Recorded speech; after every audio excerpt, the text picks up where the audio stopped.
Hello, and welcome to Pittsburgh City Council's Standing Committees meeting for Wednesday, April 29th, 2020. My name is Kim Clark Baskin, and I'm the Assistant City Clerk. With us today, we have our sign language interpreter, Heather Gray. The following is a list of legislation up for preliminary approval by Pittsburgh City Council. Finance and Law Committee, Mr. Lavelle is the chair. We have Bill number 293. Resolution authorizing the issuance of a warrant in the amount of $7,500 in favor of Michelle and Paul Corey and their attorney, Ainsman and Levine, LLC, fully releasing the city from all claims and liability for alleged personal injuries as described in a lawsuit filed in the Allegheny County Court of Common Pleas.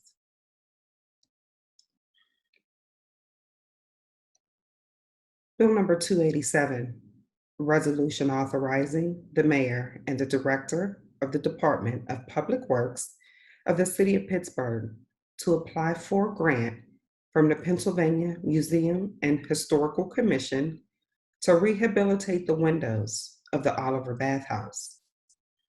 The grant proposal includes a request of $100,000 with a local match of $100,000 to be provided in the 2021 City of Pittsburgh capital budget. Bill number 288,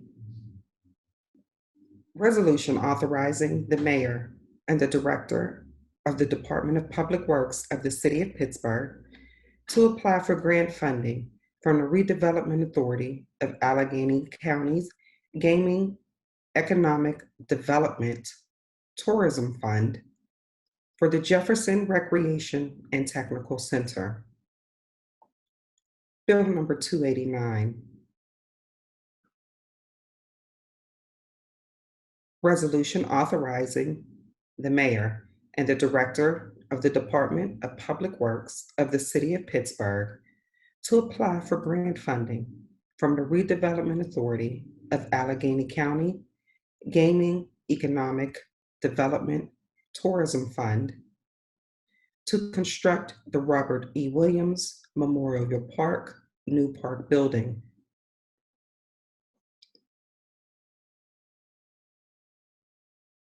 Bill number 290, resolution authorizing the mayor and the director of the Department of Public Works of the City of Pittsburgh to apply for grant funding from the Redevelopment Authority of Allegheny County's Gaming Economic Development Tourism Fund for the Brighton Heights Healthy Active Living Center building renovation.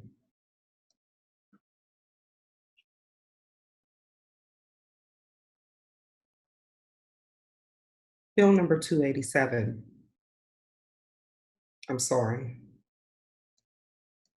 Bill number 291. Resolution granting unto Doug Bernstein, their successors and assigns, the privilege and license to construct, maintain, and use at their own cost and expense a 2-inch aerial overhang on a proposed new construction house at 4837 Blackberry Way, 9th Ward, 7th Council District.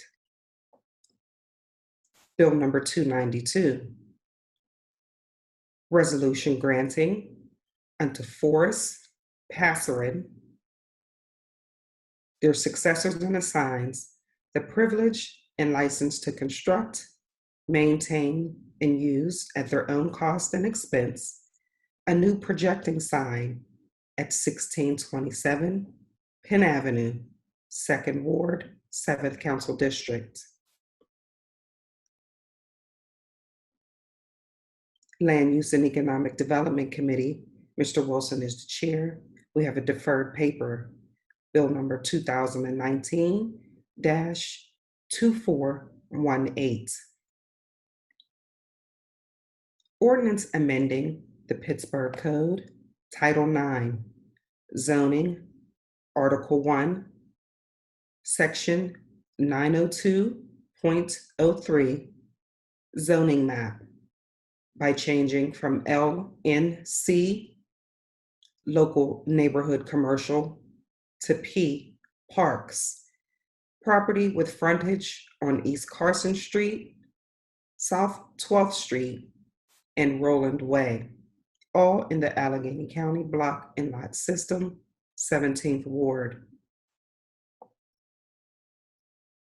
Bill number 281, resolution directing the directors of the Department of Finance and City Planning to create a pilot program and identify sites citywide that can be used to foster urban agriculture.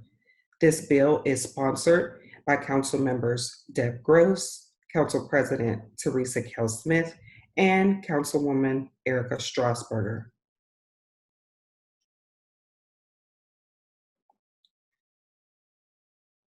Bill number 298, resolution authorizing and directing the directors of the Department of Finance and City Planning to establish incentives that encourage and empower residents to create and maintain urban gardens and urban agriculture sites. This bill is sponsored by Councilwoman Teresa Kell Smith.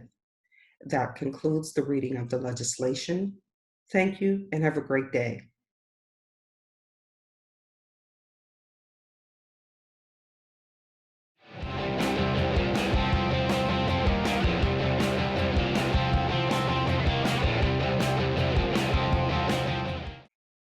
Good morning and welcome to the Standing Committee meeting for Wednesday, April 29th, 2020. To begin, we do have a public announcement to make. Council will continue to meet virtually on Tuesdays and Wednesdays until further notice. All meetings will stream live on the city's YouTube channel. Our first order of business is public comment. I do not believe we have any registered speakers for today.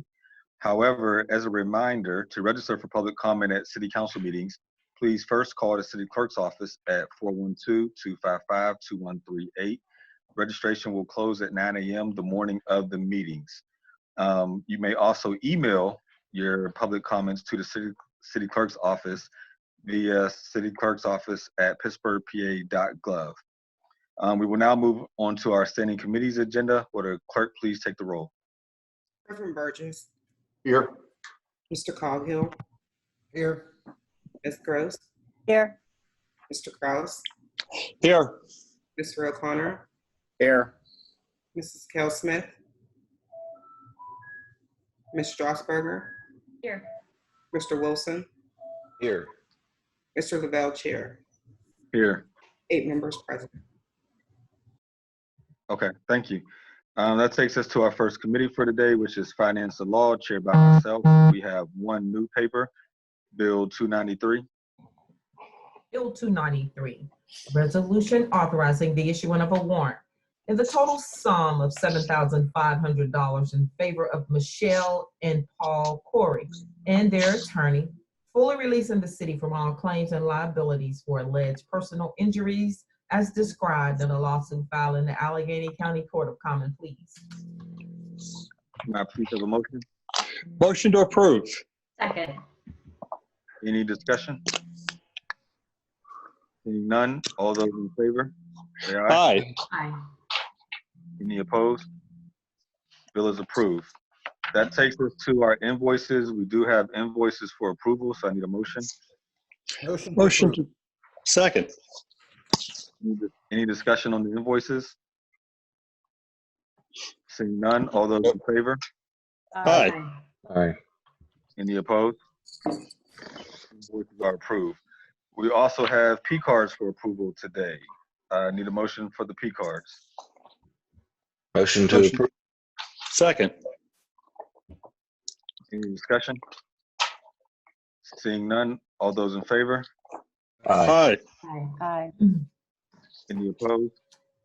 P cards are approved. That takes us to Public Works Committee, chaired by Mr. Coghill. We have a number of new papers, Bill 287. Bill 287, resolution authorizing the mayor and Director of Public Works to apply for a grant from the Pennsylvania Museum and Historical Commission to rehabilitate the windows of the Oliver Bath House. The grant proposal includes a request of $100,000 with a local match of $100,000 to be provided in the 2021 City of Pittsburgh's capital budget. In the event the grant is awarded, this resolution provides for an agreement and expenditures not to exceed $200,000.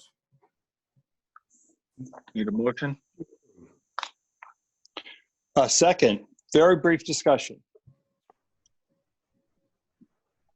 Was there a motion? I heard it. Second. Okay, yeah, Okay. I thought it was muted. Okay, we got a motion. Thank you. Discussion, Councilman Kraus?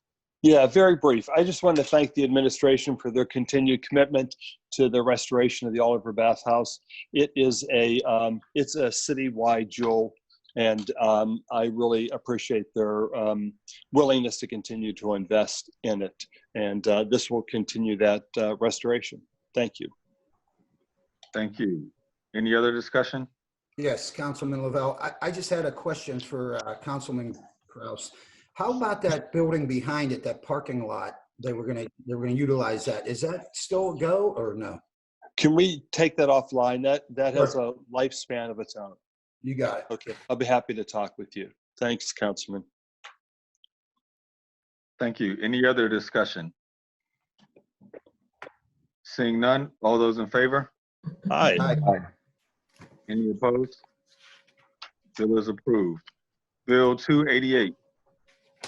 Bill 288, resolution authorizing the mayor and director of the Department of Public Works to apply for grant funding from the Redevelopment Authority of Allegheny County, Gaming, Economic Development, Tourism Fund for the Jefferson Recreation and Technical Center, new building. In the event the grant is awarded, this resolution provides for an agreement and expenditures not to exceed $500,000. Motion to approve. Second. Any discussion? Seeing none, all those in favor? Aye. Aye. Any opposed? Bill is approved. Bill 289. Bill 289, resolution authorizing the mayor and director of the Department of Public Works to apply for grant funding for the Redevelopment Authority of Allegheny County Gaming, Economic Development, Tourism Fund to construct the Robert E. Williams Memorial Park, new park building. In the event the grant is awarded, this resolution provides for an agreement and expenditures not to exceed $500,000. Motion Need a to motion? approve. Second. Any discussion? Seeing none, all those in favor? Aye. Aye.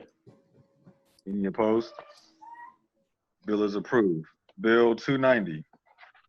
Bill 290, resolution authorizing the mayor and director of the Department of Public Works to apply for grant funding from the Redevelopment Authority of Allegheny County Gaming, Economic Development, Tourism Fund for the Brighton Heights Healthy Active Living Center building renovation. In the event the grant is awarded, this resolution provides for an agreement and expenditures not to exceed $500,000.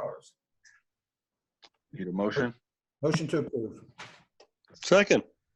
A brief discussion. Councilman Wilson? Yes, I just wanted to thank the administration and also Public Works for committing to going for this grant. Before this pandemic happened, I had the opportunity to tour the property.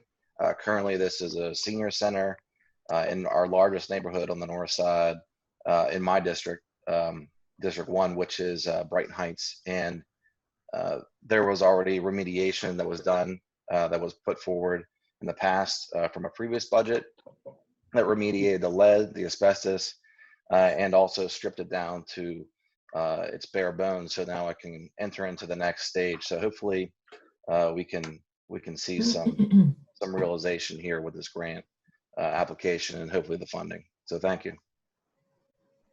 Thank you. Any other discussion? Seeing none, all those in favor? Aye. Aye. Any opposed? The bill is approved. That takes us to Bill 291. Bill 291, resolution granting unto Doug Bernstein, their successors, and assign the privilege and license to construct, maintain, and use at their own cost and expense a 2-inch area overhang on a proposed new construction house at 4837 Blackberry Way, 9th Ward, 7th Council District. Madam Clerk, you might read those two together. Sorry, Councilman, if you don't mind. Bill 292 as well. Bill 292, resolution granting unto Forest Passing Green their successors and assign the privilege and license to construct, maintain, and use at their own cost and expense a new projecting sign at 1627 Penn Avenue, 2nd Ward, 7th Council District. Need a motion? Motion to approve for brief discussion. Second. I just Discussion? wanted to make a correction to Madam Clerk. I think that's a 2-foot overhang, not a 2-inch overhang. Okay, That's all. 2 foot, yes, sir. Any other discussion? Is that what that means? Okay. Seeing none, all those It's in 2 favor? foot. Aye. Aye. Thank you, corrected. That's 2 foot. It's just a. 291 and 292 are approved. That takes us to Land Use and Economic Development Committee, chaired by Mr. Wilson. We have one supplemental new paper, Bill 304. Bill 304, resolution providing for the establishment of a lease agreement with the Allegheny County Conservation District for 6 city-owned parcels at the site of a demonstration project for cost-effective urban brownfield remediation. The study will be at no cost to the city. Need a motion? Motion to approve for discussion. Second. Councilman Wilson? Yeah, so I think this is a good opportunity that that's happening right here, where we have the city entering into a lease agreement, and this is going to be a pilot project to do a brownfield remediation to remediate lead soil, and then in the future, I believe it's going to be used for urban agriculture. I'd like to get a little more information on this and to shed some light on this project. If we could have Director Dash and also Shelley Denko Day, and I believe the gentleman from Allegheny County Conservation District is on the line as well, Jonathan Burgess. So discussion, I know I saw both Mr. Burgess and Shelley on the participants. If either one would like to chime in. Yeah, I mean, I can chime in a little bit to start. So, good morning, everyone. That Conservation District for about 5 years now has been doing a lot of free soil testing across the city, partnering with the Adopt a Lot program to help applicants to that program access lots and get free soil testing services. And we've tested more soil across more neighborhoods probably than anybody else ever. And one of the things that we found is that obviously as an urban environment, there's a lot of legacy lead in the city. And, certain properties have lead levels that are in exceedance of the city soil policy. So there are properties out there that are unusable through programs like Adopt a Lot because they are currently not safe. And this is mostly due to poor demolition practices. So when they tear down the structure, dust and paint and other materials get left behind on the site, and they don't go anywhere.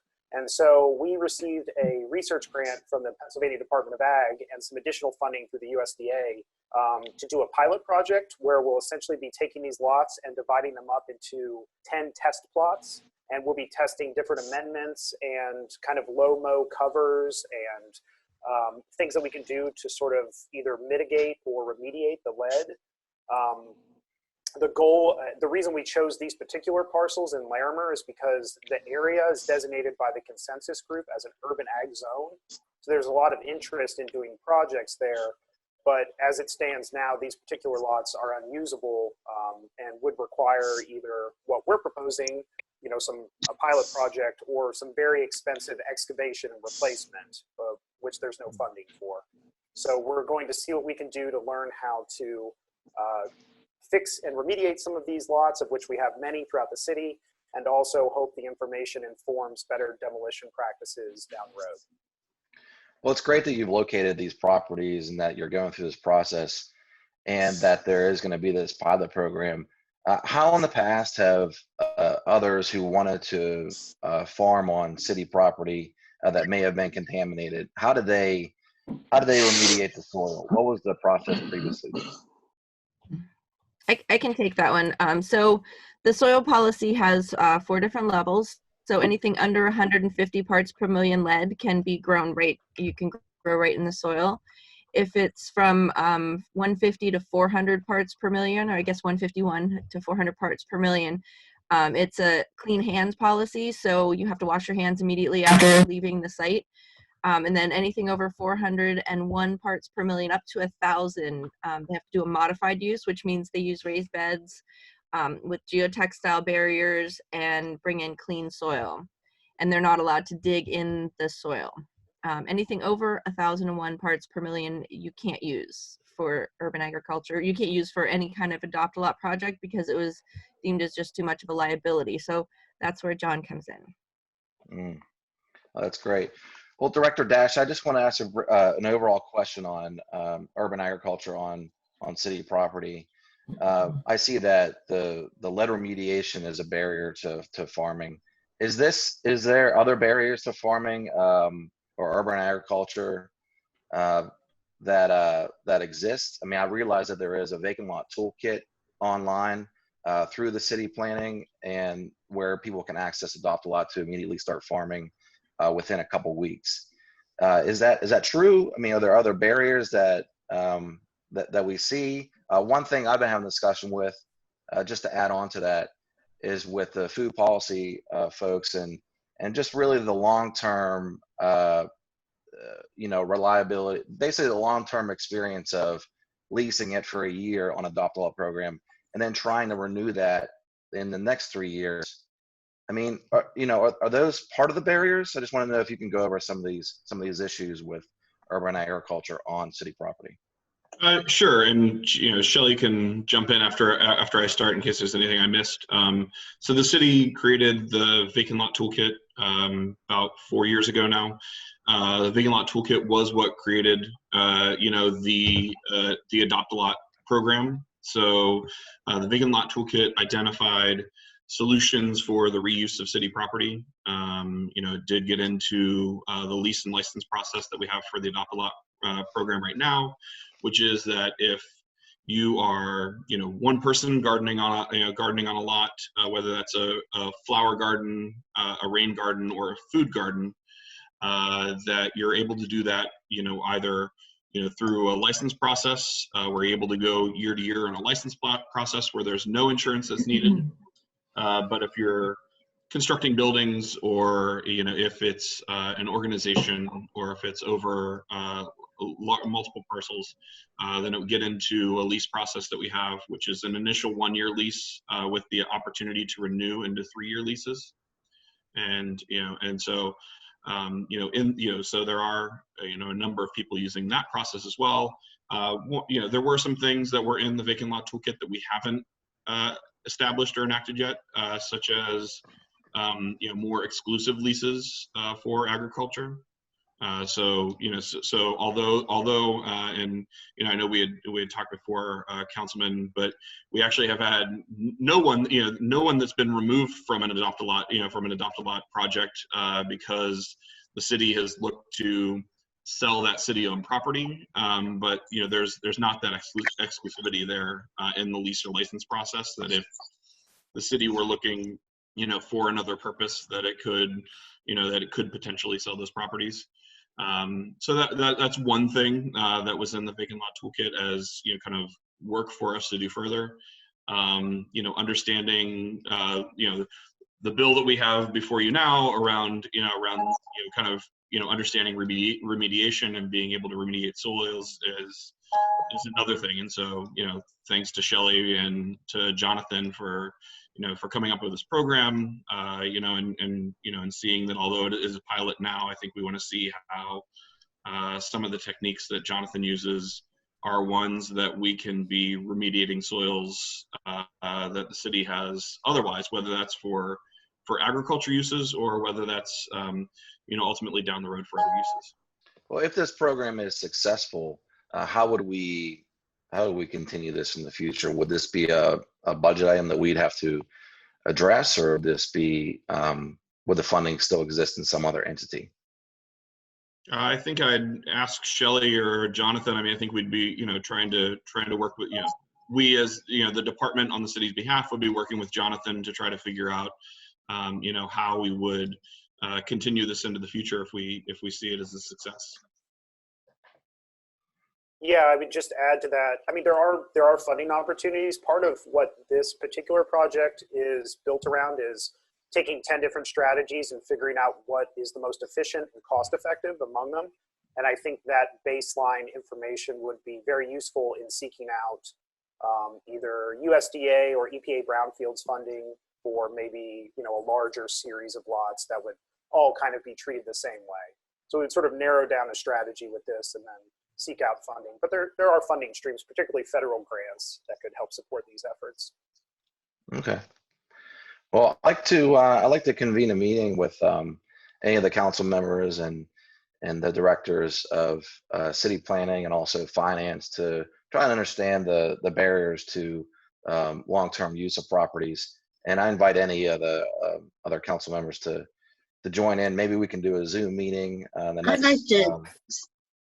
like to add to that when you're done. Oh yeah, no, I just want to say this and then we can move on. So that's it. I will, reach out besides this, and that's it for my comment. Thanks. Madam President? Thank you, Councilman. I apologize for joining late. So, but it seems like this came in kind of late too. How did this come about? Because I just want to say, I think it's interesting that we've been talking about this for weeks and I hadn't heard about this. And I don't know if any of my colleagues have, but I think it's kind of interesting that, city planning has sent a lot of messages about what they'd like to see and what they'd like to do with the legislation that we put in place, but yet had no discussion with us on this, unless you spoke to somebody else. So I'd like to hold it. This program has been something we've been working on with the Conservation District for some time to try to figure out how to do pilot remediation strategies. To be honest, we've been working through the legal agreements with law, over the past 9 months. Did have an urgency. So how did this get on the agenda when it didn't come through on Friday? That's what I'm wondering. So I motioned we voted on the waive Rule 8 yesterday. So okay, but it wasn't introduced on Friday. And so with the timing there, obviously as we're getting in, and I can let Shelley and Jonathan. No, you don't need to let them in. You don't need to let them in. If I have questions for them, I ask them directly. I'm just saying that I feel like this has actually been the problem with city planning and council for a long time. There seems to be a lack of communication. You think that we're supposed to communicate with you, but you don't have to answer to anyone else other than maybe the administration. If you answer to them, I don't even know. So, for me, I think that this program works so well. I think that there's some successes, but I think there's also a lot of problems with some of these programs. We see a lot of lots that you cleaned up one year, did a lot of PR around, touted the great success, and then we see it as a blighted lot years later. And yet you're still continuing to add in certain neighborhoods, additional lots, additional projects, and working with different community groups and organizations, but yet you never took care of the lot you did in the first place, and it's become a blight. And I am glad to show you some of those in my district. I actually still have some of Tom Murphy's fence projects still up in my district. So I think that I'd like to actually request a hold for 1 week until we have some conversations. I'd like to. Councilman Wilson? And I know we have Councilwoman Gross wants to chime in as well, but Councilman Wilson? Okay, to speak to holding it, that would only delay the process of actually trying to have neighborhoods do urban agriculture. They need delayed. So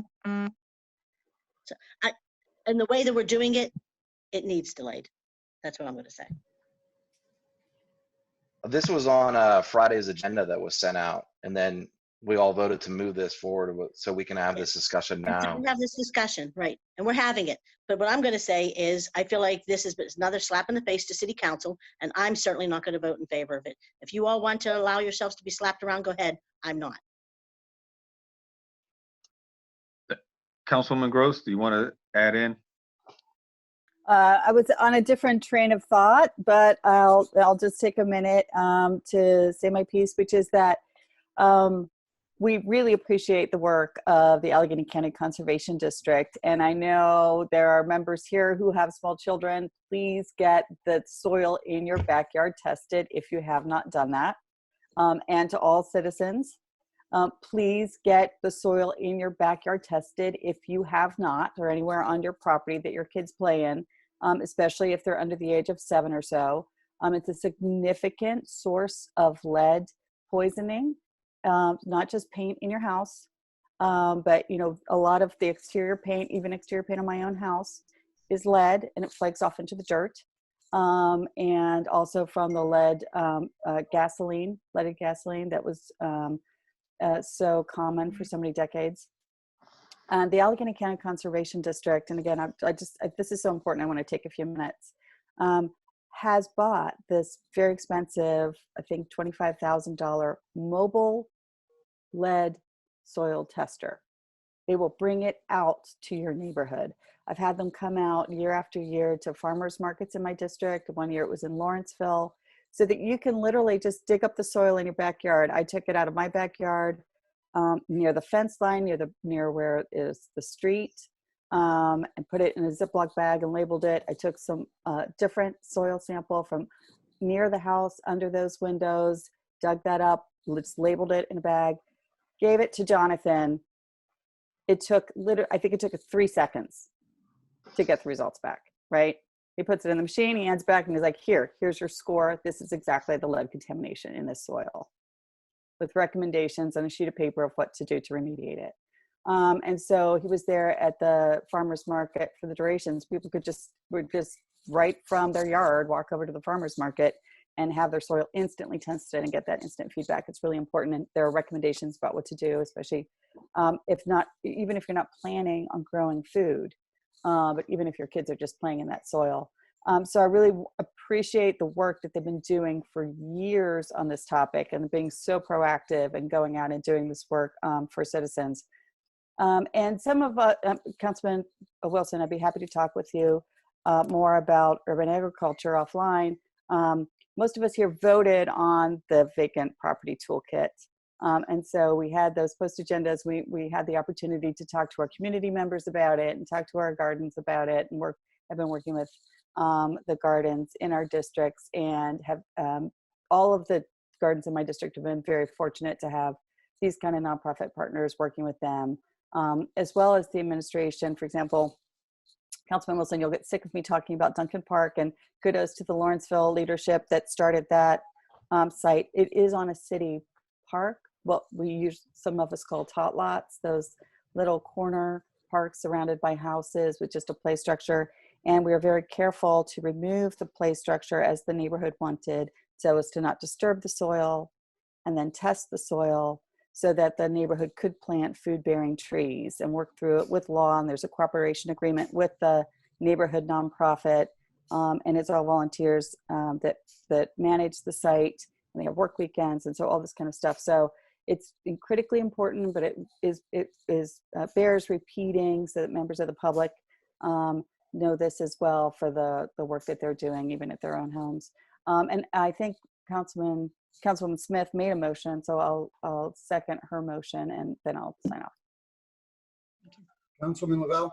Well, so Councilwoman Smith, she said she wanted to hold it, but she didn't make a formal motion. Well, I'm going to. I thought I heard her say it in a way that was a motion. So I would just say I'm going to, because I think this is some of the things that we've been talking about. I'm sorry, Councilman, is it okay? Councilman Lavelle? Well, Councilman Wilson wants to chime in. Okay, so when tell me when it's appropriate. When it's time for me to talk. Councilman Wilson? I specifically asked the three and the director, Shelley Danko-Day, and also Jonathan Burgess to the table to join the meeting today, so that council can have the opportunity to discuss this and actually highlight the great opportunity that exists here. This is at no cost to the city, and I think it's great. I mean, this is in Councilman Reverend Burgess's district, and I'm not sure if he wants to speak to this. I know there may be some food insecurity in some areas, in his district. And, you know, this may address that. I'm pretty sure this is on the food policy's agenda in terms of getting you know, shovels on the ground, you know, within a few weeks here for these parcels. And I'm just curious on what if you could state again what the reasoning is for the motion to hold, because this would only delay the process that they've been working on for some time. Councilwoman Smith, Madam President. Thank you. Is Reverend Burgess going to speak first? Because I don't want to step on something in his district. So I want to hear him first. Does he have something to say? Well, certainly, preparing the land for urban agriculture makes some sense. Of course, I am supportive of Councilwoman Kell Smith's objection. I'm not so sure that we can't work through these details between now and Tuesday. And if we can't, between now and Tuesday, work it out, then recommit it. Does that seem like a compromise? So can I just say, can I talk now? Sure. Chairman? Okay, so I just want to say I have a lot of issues. One, they should have come and talked with us. They did not. They've sent a lot of things of what they want us to do with our legislation, but never told us about their legislation until you just mentioned that we had to rule 8 it because they just found out about it mysteriously. I don't understand. But when you talk about the Food Policy Council and some of the things that the food groups are doing, I really don't see a lot of that success in my district. Matter of fact, I recommended a African-American woman who's going to school for law to serve on the Food Policy Council from my district, and she was denied. So I don't know if they thought she wasn't qualified. She's extremely bright. She works for Highmark. She could have added a lot of value to the Food Policy Council. So I don't hold them in the same esteem as all of you must. What I see is a lot of talk, and there was a lot of action, I think, from all these organizations and from the city planning department. I think we wouldn't have the need to put in legislation that we've been putting in to try to address the farms and the food insecurity issues in the city. And we wouldn't have seen people turned away from food drives and distributions, and there would be different ways of doing those kinds of things. Instead of having people line up for food, we would be doing things a little bit more humane. So I have a lot of issues around this issue, and I do think that we're not resolving issues by doing little pieces here and there, and by partnering with organizations that have been involved for a long time, and yet we're still in need of farms in the city. So I have a lot of issues surrounding this, and I think that the problem is we keep piecemealing things together instead of having a comprehensive plan and putting it in place, one that council was actually included in, and that we're actually seeing where the need is for the food, and we're actually filling those areas, and not just by partnering with organizations. A lot of organizations, I've mentioned this a gazillion times, is I see them come down, they support legislation, they get some kind of contract with the city or some kind of agreement with the city or partnership with the city to help sustain their organization, but I don't always see the results of that for the community. Now, I do see some lots and some things that have changed and some things that are really good, and so those things we would love to continue and love to make sure that we're funding in the way that we need to have funding. But my concern has been that we were not engaged in this. We've been working on these issues, and I think that there should have been some conversation with council. And I think the more we allow city planning or any other department to not come before council, the more it's going to happen. So, I'm going to do whatever Reverend wants to do because it's his district. If it were me, I'd probably table it. So, Council President, I support you. So I have no problem with a 1-week hold if that will make you more comfortable. I would hope for I hope to eventually support this legislation. I socially support Councilman Wilson's leadership in this, and so I'm willing to do, Madam President, whatever your will is. So if you want to hold it a week, that'll be fine. I don't think it'll be a major difficulty. If that's what you prefer to do, I would hope that we would not hold it longer than a week. So what I'll say is I also want to respect Councilman Wilson's leadership and that this is your district. So I'm okay if you vote for it today and we work through some of these concerns. I don't think that we're ever going to work through them because it's going to be the same thing next time. It happens all the time. It's been happening for years. And maybe before this administration, before I got on council, and I'm sure it will continue after we leave. It's the way that planning, it seems to me, urban planning operates. So I'll just say that I'm okay with if you pass it today, but I will definitely have a conversation. And if I'm not comfortable by the time we get to next week, I would hope that you would recommit it. That's fine. I think that's a great compromise. Councilmember Val? Thank you. Councilman Wilson wants to chime in, Okay. and then maybe Councilman Coghill. Councilman Wilson? Thank you, Madam President. I just want to say that I do realize that I bear the, some responsibility with the communication between departments and bringing this, to the table. And so I did, I did speak with them, since they're within my committee, days previous to this. And, I'm not sure if Director Dash could speak to the timeline more specifically as to why we would, like, if there would be a problem, to hold it. I mean, I would like to move forward and have the conversation ongoing, and that's why I wanted to convene an official meeting so that we can discuss this, and really I can bridge that communication. And So I just want to say, it's not you, Councilman. This has been going on long before you. So I don't want you to bear the responsibility. And it's certainly not Director Dash either. It's the way I think urban planning is done, that it's done in a way to circumvent council and other folks. So I just want to say, I think that's what happened here. And that's what's been happening. And that's why we don't see results, the kind we want to see. Maybe we're seeing results, not what we want to see. Thank you. Councilman Coghill? Yes, switching gears and getting back to Shelley Danko's question is for you. Good morning, first of all. So, Good morning. So Shelley, let me go over those numbers, if you would, again, the soil testing numbers. Now, from what I understood, it was if it registers at 150 or below, it's like good to plant. Is that right? Yeah, it's relatively low level. Yes. And I am not the soil expert. I know a lot about it because I've been working in this area for almost 20 years. John is the soil expert, and that's why we defer to him. And Penn State actually created our soil policy. Oh, good. Well, feel free to chime in, John. It was 150 and below, basically good to go. 151 to, what was the other number after? 400. 400, and that requires just washing your hands and being careful. It's a clean hands policy, yeah. Anything over 400 is raised beds. Modified, yeah, raised beds. Okay, gotcha. Okay, that was it. Thank you. Thank you. Over 1100 was like, get out of town, right?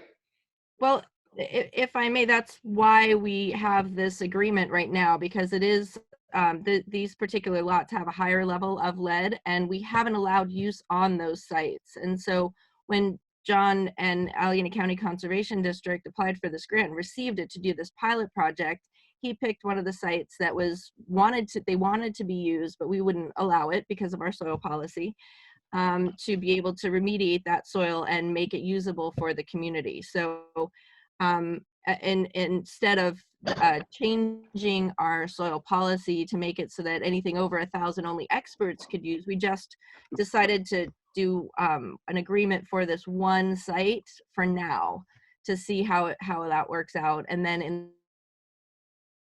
the future, perhaps there could be some sort of larger agreement with Allegheny County Conservation District to work on our soil and have them be our go-to people. But we didn't want to go there. We just wanted to do this trial. And do you know what the numbers are on Mr. Wilson's site? What did they register at? John can probably speak to that better than I can, but I know they were over 1,000.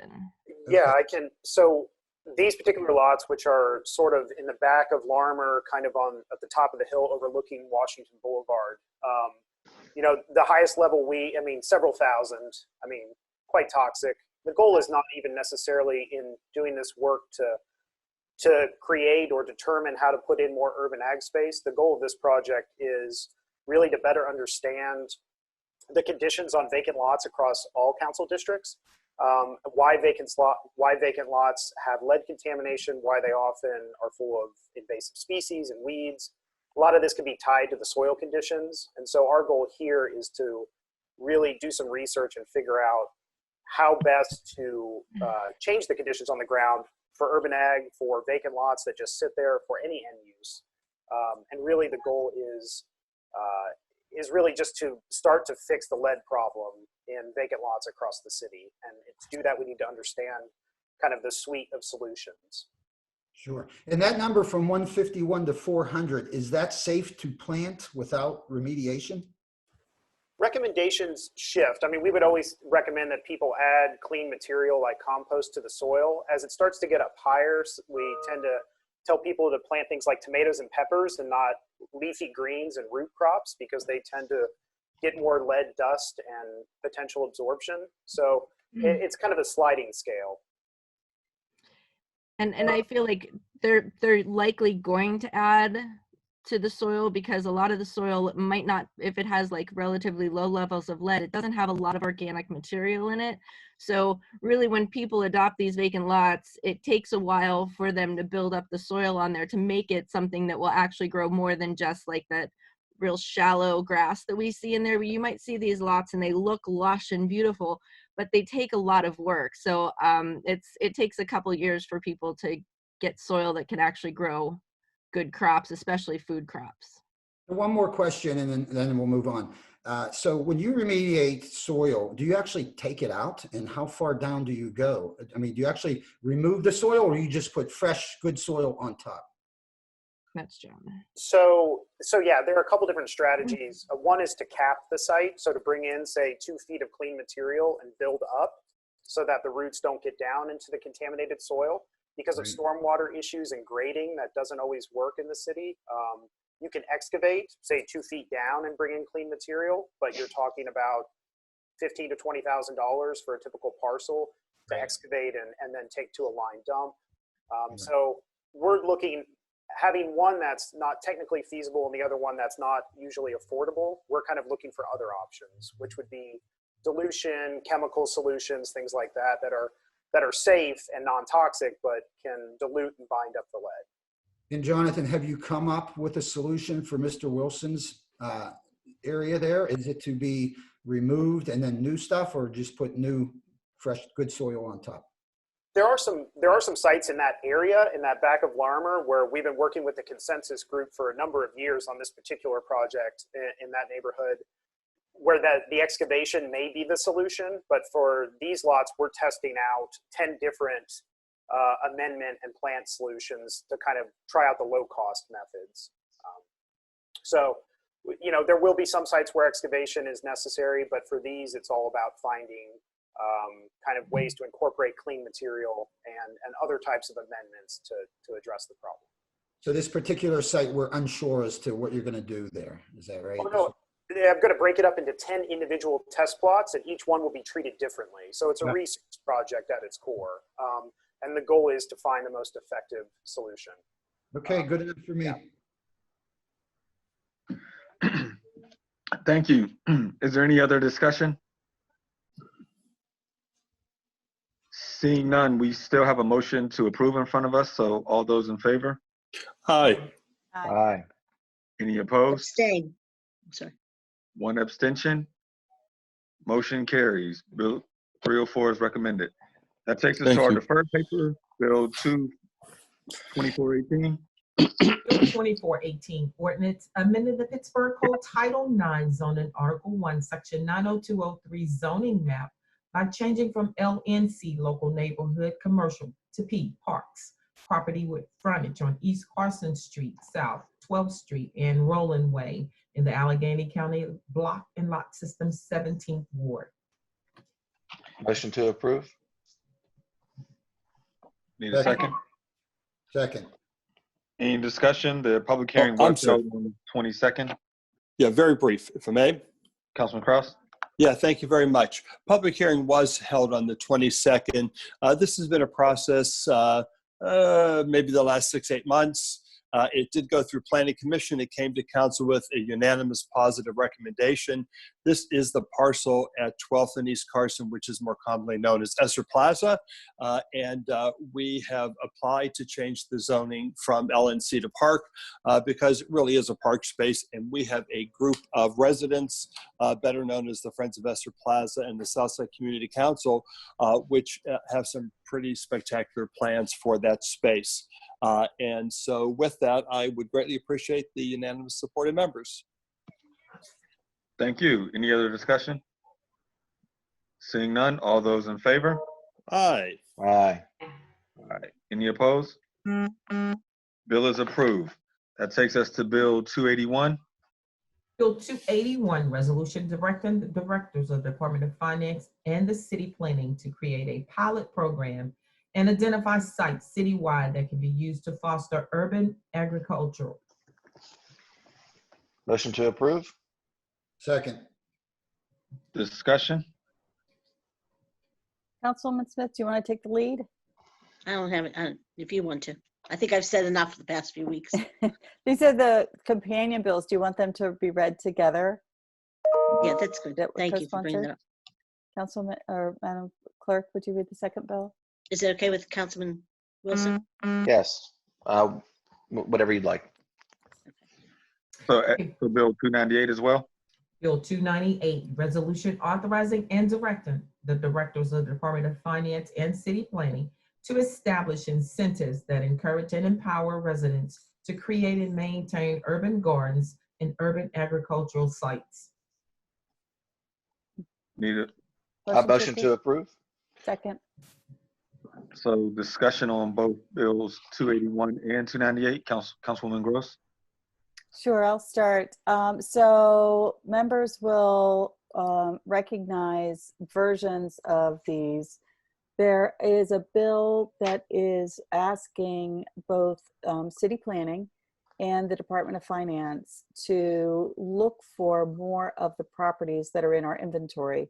You'll recall from our many council discussions that there are some 14,000 properties citywide that are now still clearly deeded to the 3 taxing bodies, right? There are many, many more, some 10 or 14,000 more that are just delinquent properties, but these are clearly ones that the city has, is the agent for the deed. And so it's a very similar bill to the one that Councilman O'Connor did several years ago, where he asked the administration to look for parcels in Hazelwood that could be restricted by deed restriction to be only for affordable housing and no other purpose. So similarly, if we're going to commit land for farming, we're gonna kind of defer to the experts here and have them recommend places that, again, you need sites that are ideally not the worst parcels that are contaminated, that are, you know, sites that the neighborhood supports being garden space, sites that the, you know, have enough sunlight, et cetera, et cetera. So hopefully that they can bring some expertise to it and then have that exact dialogue that I think President Smith is talking about between communities, the council members, and the kind of site selection. The second piece, in the last 2 weeks of doing a lot of conversations with the Food Policy Council, some of its member organizations, is that we heard a lot of other kinds of feedback about ways that we can either reduce barriers to other groups doing community gardening or farming, or create incentives, right? So there may be ways that we can, you know, do our part so that it makes it easier for people to participate. I want to also draw a little bit of a distinction that I have I think is confusing for all of us when we just use the label community gardening, is that President Smith, when she called me 3 weeks ago about this because of her concern over seeing people in lines for the food pantry handoffs, was that she was very clear, and President Smith chime in, that she was talking about collective farming or gardening and not just having individual plots. So I've got beautiful gardens in my district where you are leasing just your one little section, and then maybe 30 people lease these little individual plots on City Park. There are also places where people have individual plots on private property, not on public property.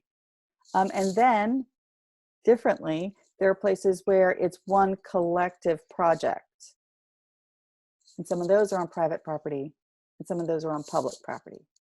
And so you'll notice that the bills that Councilman Coghill and I we're collaborating on, we're probably about doing farming on public property. And hopefully, we'll definitely be talking to all of the experts, and we tried to find the money to do the exact kind of site selection and soil remediation that Jonathan Burgess was talking to us about a few minutes ago. Hopefully we'll find clean sites, more green fields that can be farmed or gardened more quickly. And so I'll stop there, but this is, you know, trying to find all of the assets in the administration so that we can figure out how we find land, find resources, or find people to move forward these projects. I hope I did that justice, President Smith. Thank you. Thank you. Any other discussion? I'm just going to say that Councilwoman Gross pretty much captured everything. We just want to get food on the table for people. You know, my thing has always been, I don't care about sustaining organizations. I don't care about helping politicians. I don't want to play politics with this. I want to get things done. And we see that there are people that are in desperate need. And they don't have time for our nonsense, and they don't want to see it. They just want to see things done. And so I hope that Councilman Coghill and Councilwoman Gross are also successful in getting their project up and running soon too. But I think that we need to have a better way that we're doing it. It's not working the way I mean, you can say it's working and tout all the different lots and different places we've done things. When people are being turned away for food, it's not working. So I just want to say that. Thank you. Thank you, Madam President. Any other discussion? Yeah, I just would like to add something, if I may. Yes, ma'am. All right, thank you. Well, I just want to give Madam President and Councilwoman Gross a lot of credit here for, one, introducing the bill, and two, especially Councilwoman Gross doing so much work and having worked on this issue for many years now and really championing this issue, and it's sort of coming to fruition now. The bills that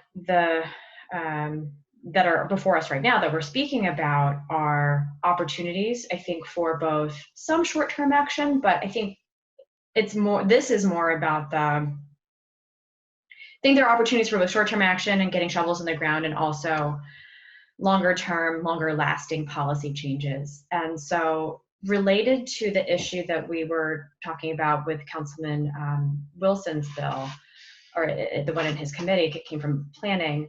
What I might suggest is, I know that the three of us have been trying to get on the phone for a while to discuss what the policy solution should be that we kind of come back with. And this bill authorizes and directs the various departments and the mayor's office to come back to us or report back to us on some policy recommendations.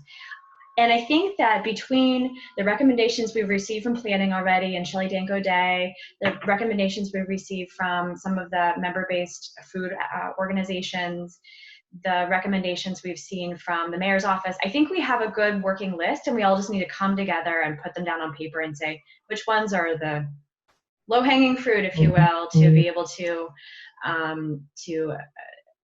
really actually get done this year, in the next couple of weeks. So if we can, maybe it's not just the three of us, maybe it's us plus members of planning, members of, I don't know if it's finance or what, members of the mayor's office, we all get together on a Zoom call and just figure out which ones we can move on now. I'm not under any illusion, Council President Smith, that this will fix all the issues that you were mentioning, but at least for this particular policy issue, we can get on the same page as to what everyone is doing and get the low-hanging fruit just done in the next couple of weeks. Thank you. Councilman? Thank you, Councilwoman. Madam President? Thank you. And I just want to also thank Councilwoman Strasburger. She's been involved in this, and Deb Gross and myself in the very beginning. But we also had Hirsch from the mayor's office working towards this and working on this with us. So I want to thank them as well, because I really think that at this point, we did name city planning as one of the departments that should be involved. But I think at this point, we just want to get it done, and working together was the most important thing to us. But we should have included additional people in our meetings. But I think, as Councilwoman Strasburg mentioned, it's been very difficult. But I think we're maybe going to return to work. Seems like the governor is saying after May 8th we'll evaluate. So I think when we return, it'll be easier for us to have some of these conversations that we need to have. And we probably are going to amend and add to this legislation down the road. But in the meantime, in the interim, we just want to get it passed and start getting some things done. Thank you. Thank you, everyone. Thank you, Madam President. Any further discussion? Seeing none, all those in favor for Bill 281 and 298, say aye. Aye. Aye. Any opposed? Bills are approved. That takes us to our last committee for today, Intergovernmental Affairs Committee, chaired by Councilwoman Gross, Bill 299. Bill 299, resolution authorizing the mayor and director of the Department of Public Works to enter into a project corporation agreement or professional services agreement with Grounded Strategies for the purposes of implementing a city farms pilot project in an amount not to exceed $45,000. Motion to hold 1 week. Second. Second. All those in favor? Aye. Aye. Any opposed? Bill is held 1 week. That exhausts our agenda. Any conversation from members? Councilman Burgess? Thank you very much, Mr. Chair. Yesterday, during council's regular meeting of council, Councilman Kraus made several baseless and unsubstantiated accusations against me. I feel obligated today now to set the record straight. Mr. Kraus said I was spreading propaganda. Propaganda is promoting information, especially of a biased or misleading nature, used to promote or publicize a particular political cause or point of view. So if it's true, it can't be propaganda. So let's look at Pittsburgh's residential segregation. I have prepared a concise overview that I have already emailed to members of council. I have broken down and will eventually share every neighborhood by these demographic characteristics. I've simply, for the day's conversation, simply give you a concise overview. Pittsburgh is well known for being one of the most segregated cities in the United States. News media, including the Pittsburgh City Paper, the Pittsburgh Post-Gazette, the Tribune Review, Public Source, WESA, researchers representing the University of Pittsburgh, One Pittsburgh, our own documents, One Pittsburgh, Resilient Pittsburgh, and a variety of other sources are all unanimous in stating that Pittsburgh is a highly segregated city. In fact, according to a study published in 2011 by John R. Logan from Brown University and Brad Schultz from Florida State University, Pittsburgh is the 19th most segregated city in the country out of the top 50 metro areas. And so if you see your document, it talks about the 16 most predominantly white neighborhoods in Pittsburgh. Chateau, Lincoln Place, both, and South Shore, all 100%. Regent Square, 97% white. Oakwood, 94% white. Duquesne Heights, 93% white. Allegheny West, 92% white. Southside Flats, 92% white. Hayes, 92% white. Greenfield, 92% white.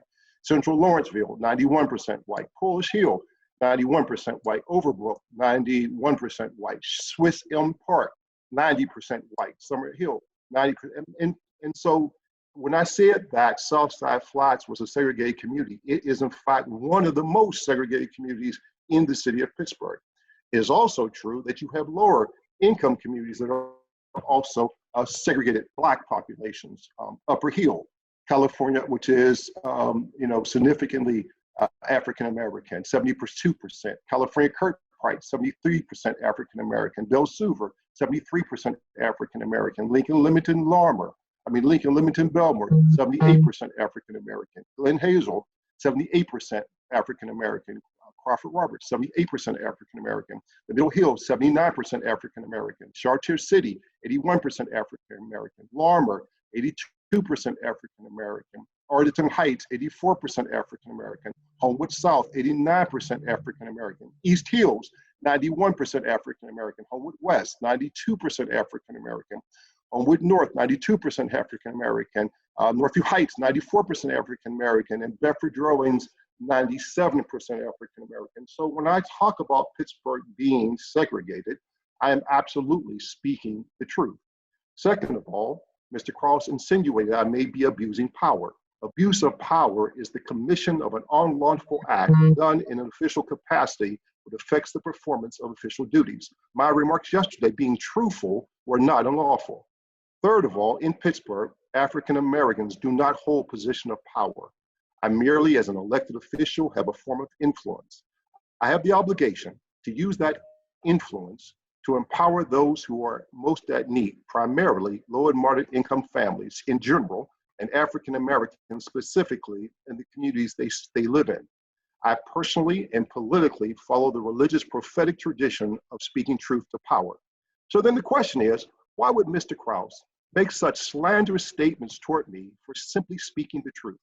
Now, slander is making a false spoken statement damaging to another person's reputation. And by the way, slander is an abuse of power. I think there are two reasons. First of all, Mr. Krause was expressing a classical response to racial discomfort. Robin DiAngelo, in her best-selling book, White Fragility, argues that our largely segregated society is set up to insulate whites from racial discomfort. So when they receive racial stress, when their racial worldview is threatened, they respond with emotions such as anger, fear, and guilt, and behaviors such as argumentation, silence, and withdrawal. We saw the argumentation and the anger yesterday. Second of all, in Pittsburgh, not only is it segregated, and this is the important part, in Pittsburgh, poverty and race are deeply linked together. When you look at the charts, I also included the income levels. So not only are those white segregated communities segregated by race, they're segregated by income. Poor neighborhoods have long been disproportionately subject to institutional disinvestment, violence, joblessness, criminal justice sanctions, poor health, underperforming schools, and other forms of disadvantages. These neighborhoods experience what is called compounded deprivation. At a neighborhood, compounded disadvantage, concentrated poverty, income segregation, violence, poor schools, and low social capital is a significant indicator of their residents' later success in life. In Pittsburgh, every single neighborhood of concentrated poverty is predominantly African American. And in fact, the majority of Black Pittsburghers live in racially segregated neighborhoods. By denying the existence and the truth of this basic fact, Mr. Krause denies the deep structured place-based inequities that hold our city back from becoming a city for all. That's why it's very important and why I will now fast track this commission on racial equity. In fact, the COVID-19 epidemic in this country has underlined and showed some of the biases that are happening in our culture. African Americans in many cities, and perhaps in Pittsburgh, are being affected disproportionately by the COVID-19 crisis. And so we need to get at the truth of the disproportionate effects of the virus. And so I will now become much more aggressive in terms of setting up the commission. And also I'll be calling for a COVID-19 equity task force to look at how COVID-19 is affecting African communities and making sure that the resources are going to those who are most disaffected. Pittsburgh is a segregated city where institutional racism is a public health crisis. No denial of that will make it less so. And so therefore, because that's true, I will continue to fight against the effects of institutional racism, and I will continue to speak truth to power against those who perpetuate this racist system. Thank you very much. Thank you, Councilman. Is there any other discussion from members? Seeing none, I'll simply add, myself and Reverend Burgess did have a conversation yesterday. He is absolutely correct in that what we've seen, not only in Pittsburgh, but across this entire country, is the COVID crisis has exacerbated the inequities that already exist within this country and within the African American community. And we did have a conversation about the commission for racial equity that was introduced a couple months ago. And we both agree, and I think council should absolutely be supportive of creating a subcommittee within that commission that looks at the COVID crisis and how we come out of this in an equitable manner. The governor of Pennsylvania has announced this effort. The governor of Michigan announced an effort on this, and I do think within this crisis, we have an opportunity to actually try to get a couple things right, to try to heal and fix the inequities that exist within our city, and direct resources to those most in need, and try to fix the situation. So hopefully we will have a piece of legislation for next week that we can introduce to create this subcommittee and begin doing this important work. So thank you, Councilman, for your remarks. Thank you very Other much. discussion? Seeing none, I do have meeting announcements. One is simply to register for comment by phone for council's regular and standing committee meetings. Please call the city clerk's office at 412-255-2138. Council meeting registration will close at 9 a.m. the day of the meeting. Seeing no further discussion, I need a motion to excuse the absent member, approve the minutes, and adjourn our meeting. So moved. Second. All those in favor? Aye. Aye. We are adjourned. Thank you all.